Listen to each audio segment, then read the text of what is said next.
of our Sunday sermons. Now, excuse me if every now and then I wince. I woke up this morning thinking that I was paralyzed, couldn't move my back, but I think it has something to do with boxing training.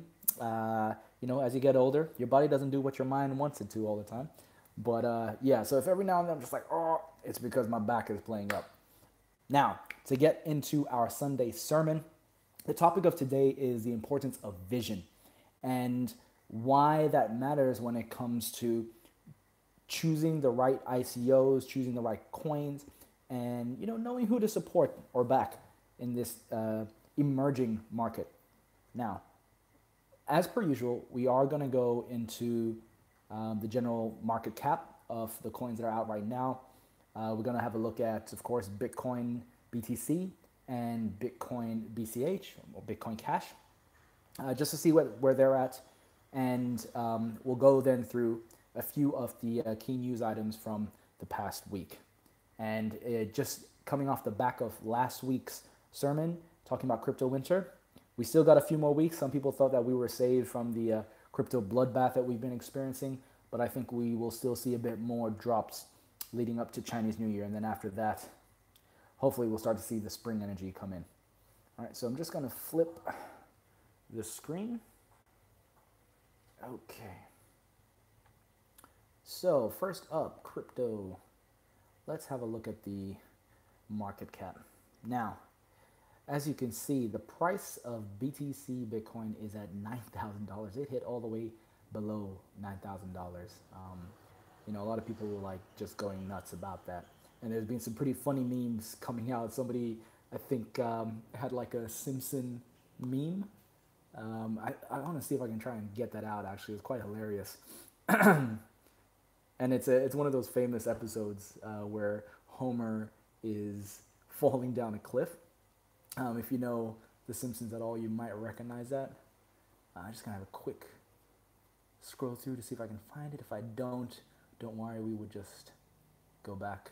Yeah, nah, it'll take too long. But we've got BTC Bitcoin at $9,000. We've got Bitcoin Cash at 1,241. All right, all of them, as you can see here, all the top coins have all really, look at that, they've all hit many lows. A lot of people just rushing out. Consumer confidence, investor confidence, at an all-time low as well. And not really that unexpected if you're in this for the long run. Ethereum's holding pretty strong. Ripple is still there, even though I don't want to see it there, it's still there. But the gap between Bitcoin Cash and Ripple have come closer together. At this point in time, as you can see, Bitcoin Cash is up 7.21%. But, generally I don't always look at the percentage changes because they can be deceiving. So let's have a look just at where Bitcoin and Bitcoin Cash are. So I'm just going to open up Bitcoin BTC. And there has been sort of a change in the language in the Bitcoin community. Some people are starting to call Bitcoin BTC just Bitcoin BTC and Bitcoin Cash, BCH, as just Bitcoin BCH. So it's really interesting to see how this is all organically moving and adapting. So let's have a look here. 7 days, last week. Yeah, coming down. As you can see here, pretty nuts. Went down to about $7,000 US and came back up. That was for Bitcoin BTC. And then for Bitcoin Cash, BCH, Bitcoin BCH. Let's have a look at our 7 days. And I'll put the log scale. All right, following similar. All right, it went down to, did it go less? Oof, yeah, it went less than 1,000. 990, that would have been a good time to pick up. And yeah, going there. All right, now, for those of you, who had your Bitcoin Cash back in August, September, you're still profiting. Fortunately, I was also able to get my Bitcoin Cash stack way back then, so August, September. And so I'm still up. But, for a lot of people, I think, who came in November, December, they're really feeling it now. But, yeah, my personal opinion is, still believe in the vision. And we'll talk more about the vision. So if we go to our news, there was a really good video that was released from the guys at Enchain, and they talk about a BCom world, so a Bitcoin commerce world, whereby all transactions and all commerce is operating through Bitcoin, and Bitcoin, at least for those who are on the Bitcoin BCH side, um, they're referencing Bitcoin BCH with the belief that the Satoshi Bitcoin vision, is actually holding stronger on the BCH chain as opposed to where BTC is at right now. And so, actually, probably a good time to talk about, just what has actually been happening in the background if you're not aware. So this is the Bitcoin BTC main website, bitcoin.org, and this was announced publicly on Twitter, so it's not like it was hidden, but they recently had to change those two elements of the website. So it went from being peer-to-peer, fast and reliable peer-to-peer transactions to now just peer-to-peer borderless payments and fraud protection. So whereby if you look at Bitcoin Cash, it holds those first three original tenets of Bitcoin, Satoshi's Bitcoin, right? Fast, reliable, low fees. Transact in seconds, get to confirm in minutes, a network that runs without congestion, and send money globally for pennies. All right. As we have been mentioning, BTC Bitcoin has changed its path. It is no longer that original vision that was set out by Satoshi, and it is now just something else altogether, which isn't really that exciting, in my opinion. So peer-to-peer transactions, borderless payments, fraud protection. And actually, I should probably bring up, there was a Blockstream Fiat. Oh, actually, I know where to go. I'm going to bring this up. I think I remember Craig Wright had posted it. Going through. Give me 1 second, guys. If I could pause this, I would. As you can see, Craig Wright likes to write a lot of things. Oh, hey, God. Going through. Okay, phew, found it. So here is the article that I thought was interesting. Just so you can see how things are changing. So this one here shows Blockstream to issue fiat currency using blockchain tech raises $25 million. Yeah, essentially they're looking to make BTC Bitcoin not the Satoshi Bitcoin. All right. They are, in my opinion, and remember, it's not official financial advice, but in my opinion, they're going down a path that is not really that visionary or exciting, to be honest. It seems more like they're just recreating the old world, but trying to do it on blockchain. So, yeah, if you're excited by that, great. But I personally am more motivated by the Satoshi vision. All right, let's go back. So that was the, if you haven't seen this video, I suggest, because it actually shares some pretty big news in terms of what's going to be coming out on Bitcoin Cash. On social media, they could have done a better job at promoting this and communicating it more widely, because it was more like a whimper, if I'm to be honest, when it went out on social. And I think a lot of people were expecting a lot bigger news, but I just don't think it was communicated as clearly as this particular interview communicated. So essentially, this is these new innovations, new IP, and ventures taking place on the Bitcoin Cash chain specifically that's going to be coming out and laying the groundwork for a future e-commerce world. Censorship, well, not just censorship, but regulations in general coming to social media space. So China censors cryptocurrency ads on search engines and social media, but they weren't the only ones to censor. We also had Facebook. Well, they banned cryptocurrency adverts because so many are scams. And to be honest, that's not such a bad thing, because let's be real, like there were a lot of annoying ICO ads going up on Facebook, and even I was getting quite annoyed by them. So that's more of a welcome thing. And I think Jimmy from Nchain also talks about this. Don't be afraid of regulations. If anything, it just starts to help normalize things and increase trust. There was also another post from our Bitcoin Will Come Facebook group. If you haven't joined, just look up Bitcoin Will Come Private. And we only accept people that actually answer all three questions. It's a private group, really high quality conversations in there. And yeah, we don't just want passive folks in this particular community, but we're there to help and support you. So anyways, I shared an article from none other than Jordan Belfort, the Wolf of Wall Street, which, a lot of people bag him because, he's the ultimate scam artist. However, what he did talk about in terms of urgent warning on Bitcoin, I actually have to agree with him this time. And what he's referencing is probably BTC Bitcoin. And I see not so many great things for the BTC side based on their current trajectory, because they don't share the same vision that Satoshi set out.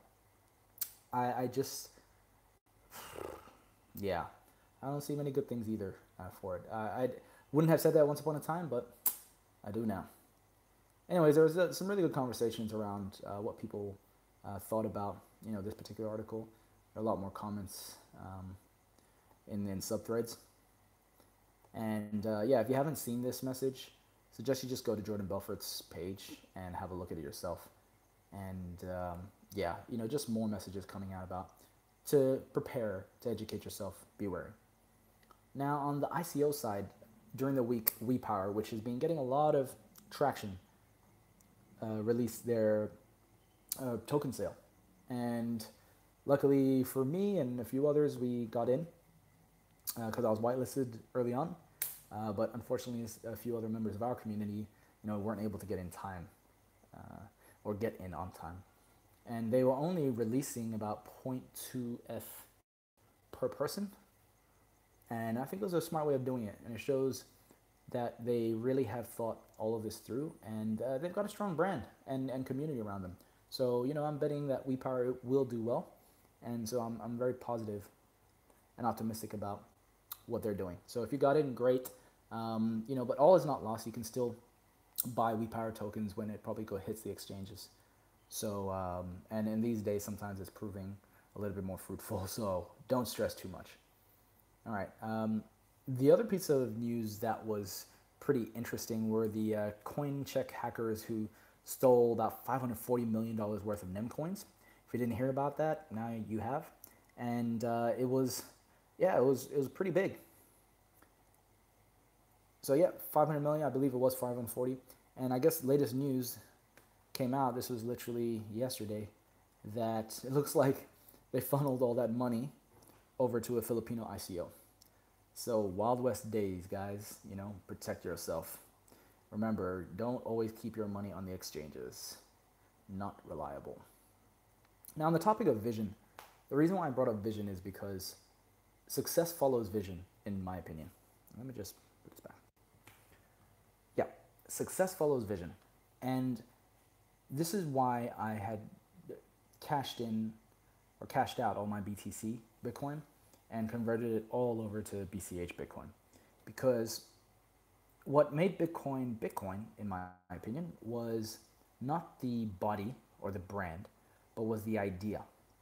The idea of fast, cheap, reliable, peer-to-peer money that could be used to help improve the financial sovereignty of people around the world, globally, and including the unbanked. That vision is very strong in the community behind Bitcoin Cash, but that is not shared by a lot of people on the BTC Bitcoin side anymore. BTC Bitcoin is being relegated to being just a store of value. And in my opinion, I think there are other things that are better suited to just being a store of value than Bitcoin. In other words, I feel like it's a big waste of its potential.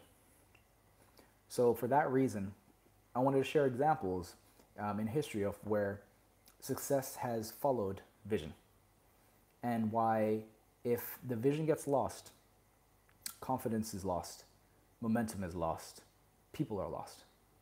And in my opinion, the amount of transactions that have been taken out of all the cryptocurrencies is just an example of what happens when people start to lose their way or their vision.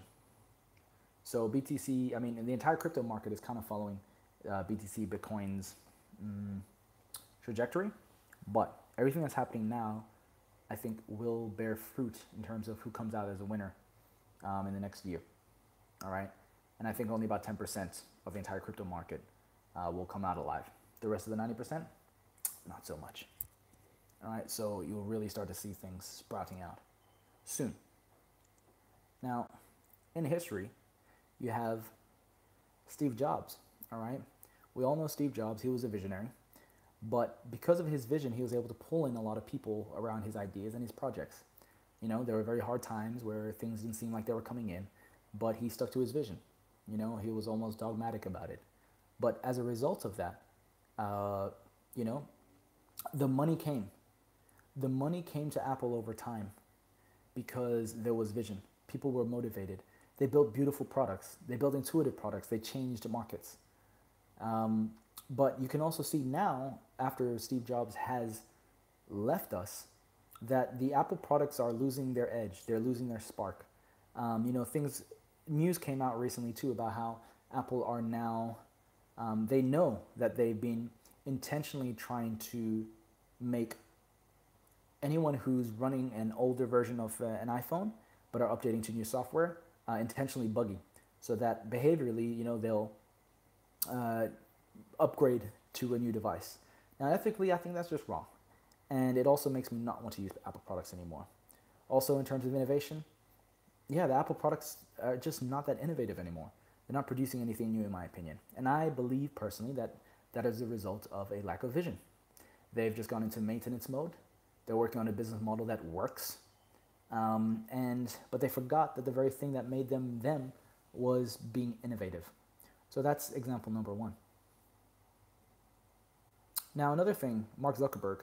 Now, he's got Facebook, but really, Facebook is one big social experiment, right? And it's definitely changed a lot behaviorally for people all over the world. But Mark Zuckerberg's focusing on community, and you know, by day I'm a community manager, so I have a very strong bias towards any tech or company that is focused on communities. But Mark Zuckerberg, you know, his vision was originally connecting the world, and then now it's not just about connecting the world, but connecting people meaningfully, and that's where community comes in, having a sense of community. So for him, he's using his technology, his platform, to be able to foster and facilitate that. But you know, the tech alone cannot just do that. So Mark Zuckerberg's vision is about creating a stronger sense of community, more meaningful connections through the platform. All right, and that's why the flow is still there for Facebook. You might argue that a lot of people are leaving it, but you know, that may be true, because if they also forget to innovate, then they can lose that edge. All right. So, but Mark Zuckerberg's still alive. He's still providing direction, and he's still providing that vision. All right, which I believe is important. Now, this brings me back to Satoshi's white paper. Now, a lot of people, okay, when I say a lot of people, I'm talking about those who are engaged in debate between BTC and BCH. Some BTC folks will say that BCHers are using the Bitcoin white paper as a Bible. I can see why they would see that. But at the same time, because Satoshi Nakamoto has opted or chosen to remain anonymous or remain, you know, obscured, that it has meant that there's been a lack of direction formally for one person to be like, okay, this is the direction where we're going. And the only thing that he, she, or they, whatever, has left behind is this white paper, all right? And the white paper helps give that vision. And that was the vision that a lot of people were motivated by, who got into Bitcoin in the first place, all right? So when people are referencing this, this is all that is left without a human leader to lead the way, all right? And that's why it's important from a visionary standpoint. Now, BTC siders, majority, consensus-wise, I guess, from the end users and the dev side, they if they were to honestly reference back to this document, they would have, a peer-to-peer settlement layer or a peer-to-peer digital gold. But that's not what is written here. It is Bitcoin, a peer-to-peer electronic cash system. And that's why the vision here is important. And this is why, forgetting the brand itself, I follow the vision. And the vision has continued on in the form of Bitcoin BCH. And this is why I urge you, if you are watching this and you haven't yet explored BCH, to do so. And if you believe also that vision is important, that success comes after strong vision, then BCH is one to keep an eye on, okay? It carries on the Satoshi spirit. It may not necessarily carry on the brand name of BTC, but it has really come about, which one are you supporting? Are you supporting the body, the idea, the vision? What? What are you actually supporting? All right? Belief systems have definitely come into play in the whole civil war in the Bitcoin community between BCH and BTC, and it's still going on. But, this is essentially the father of the cryptocurrency market, and it's still very important to pay attention to what's happening in this space. So, just going to flip the screen. So that's my take on the importance of vision and why vision matters when it comes to cryptocurrencies. How you can apply that. Sorry, as I mentioned at the beginning of this, my back is killing me. Oh, if anyone's done any MMA or boxing and if you experienced this, you know what it's like. It's like knots in the back. But yeah, if you're wanting to see how to apply vision to other ICOs, cryptocurrencies, etc., go to the founders, right? Most ICOs, at least, they have the benefit of not having a mysterious programmer or developer being the founder of that coin or that initiative. So really tap into the vision. The visions that are going to affect the entire world, that are large enough, those will be the ones that will be the game changers. So look at those who are willing to dream big, who dare to dream big, and aren't just looking necessarily to do the small improvements thing. Small improvements are important, and you can still make a lot of money from that. But if you're looking at something revolutionary, pay attention to that vision, okay? That's what I use as my sort of prerequisite or decision maker when I'm looking at what to invest in. And, still if I see other projects that tickle my fancy or in an area that I support and would like to invest in, I'll still do so if they don't have a very, very large, larger than life vision. But when it comes to Bitcoin, whether it's BTC or BCH, pay attention to where the vision is going. And that might give you some direction as to which one will last longer. Okay? And also, feel free to leave in the comments what's your vision, or which vision do you support? It doesn't have to be BTC, BCH, Litecoin. Take a look at Litecoin. What's the vision of Litecoin? What's the vision of Ripple? What's the vision of Dodge? What's the vision of Stellar? Share below, and I hope you found this particular Sunday sermon useful and interesting. Share away, and remember, it will come.